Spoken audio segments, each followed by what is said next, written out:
नमस्कार, बहुत स्वागत है आप सभी का। आपके साथ मैं पल्लवी रविंद्र सिंह। न्यूज 18 को दिए गृह मंत्री अमित शाह के इंटरव्यू के बाद कांग्रेस की टिप्पणी सामने आई है। प्रदेश कांग्रेस के महासचिव स्वर्णिम शर्मा ने बीजेपी पर हमला बोला।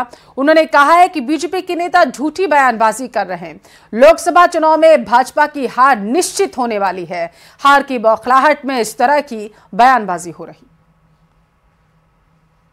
देश के आम चुनावों में भारतीय जनता पार्टी की हार निश्चित है और इस निश्चित हार से बौखला करके भारतीय जनता पार्टी के तमाम शीर्ष नेता झूठे तथ्यों के आधार पर अनर्गल बयानबाजी कर रहे हैं।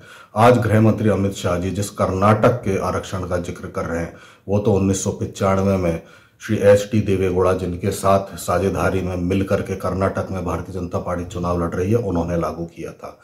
देश में युवा, किसान, महिला भारतीय जनता पार्टी के जो इन्होंने वादे किए थे और पूर्ण नहीं हुए उनके कारण आज परेशान है। महंगाई, बेरोजगारी, किसानों की आमदनी दुगनी नहीं करना, यह सब कार्य भारतीय जनता पार्टी ने किए, जिस कारण से भारतीय जनता पार्टी देश की जनता में अपना विश्वास खो चुकी है और इसी कारण से आज अनर्गल बयानबाजी करके, झूठे तथ्य दे करके चुनाव में अपना अभियान चला रहे हैं। जबकि भारतीय जनता पार्टी के तमाम नेताओं को कांग्रेस पार्टी का मैनिफेस्टो पढ़ना चाहिए। गृह मंत्री अमित शाह के न्यूज 18 को दिए इंटरव्यू को लेकर बीजेपी नेता अरुण चतुर्वेदी ने भी अपनी प्रतिक्रिया दी। उन्होंने कहा कि बीजेपी इस बार पीएम मोदी के नेतृत्व में देश का उत्थान हुआ है और यही कारण है कि बीजेपी इस बार 400 पार करेगी। उन्होंने कांग्रेस पर भी हमला बोला। कहा है कि कांग्रेस ने देश को समाप्त करने का काम किया। पिछले 10 साल में नरेंद्र मोदी जी के नेतृत्व में भारत ने जिस प्रकार से समाज के सब वर्गों की चिंता की, गरीबों के उत्थान का विषय होगा, किसान का सम्मान होगा, युवा का विश्वास होगा, महिला को उसके आगे के भविष्य की निश्चिंता होगी, देश की सुरक्षा होगी, अंतर्राष्ट्रीय स्तर पर भारत की छवि और इसके विपरीत जाकर देखें तो कांग्रेस के द्वारा जिस प्रकार से एक तरह से देश को भारत के अंदर भी और भारत के बाहर भी समाप्त करने का प्रयास, उसके खिलाफ अलग अलग तरह के प्रश्न चिन्ह निर्णयों के ऊपर लगाने का प्रयास, इसने कांग्रेस को पूरी तरह समाप्त किया है। केंद्रीय गृह मंत्री अमित शाह के न्यूज 18 को दिए इंटरव्यू को लेकर राज्यसभा सांसद घनश्याम तिवारी की भी टिप्पणी सामने आई। उन्होंने कहा है कि इस बार 400 पार तय है। पीएम मोदी के नेतृत्व में बीजेपी तीसरी बार परचम लहराने जा रही। घनश्याम तिवारी ने कांग्रेस के घोषणा पत्र को लेकर भी हमला बोला। उन्होंने कहा कि कांग्रेस का चुनावी घोषणा पत्र भारत के टुकड़े करने का काम करेगा।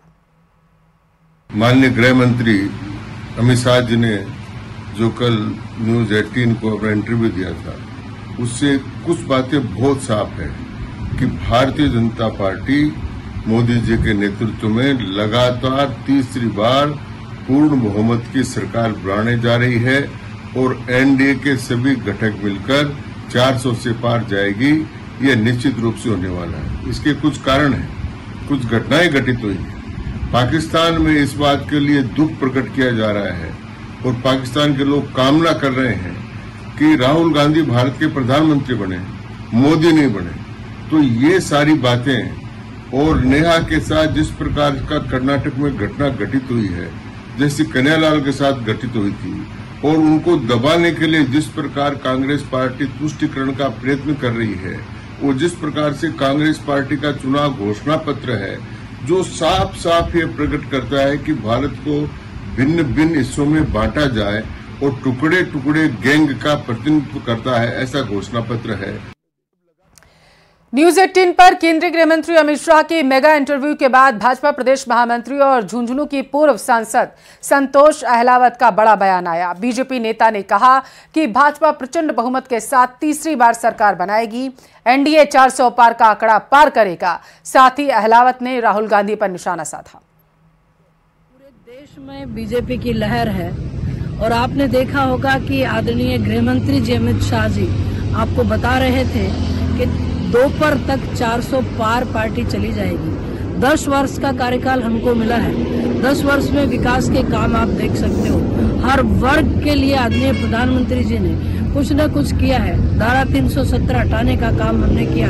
3 तलाक जैसे कुत्सित कानून को हटाने का काम हमने किया। किसान की सम्मान निधि पर काम हमने किया। हमने देश में एकता, भाईचारा और विकास के ऊपर फोकस किया है और इसी तरह कांग्रेस तुष्टीकरण की नीति को अपना रही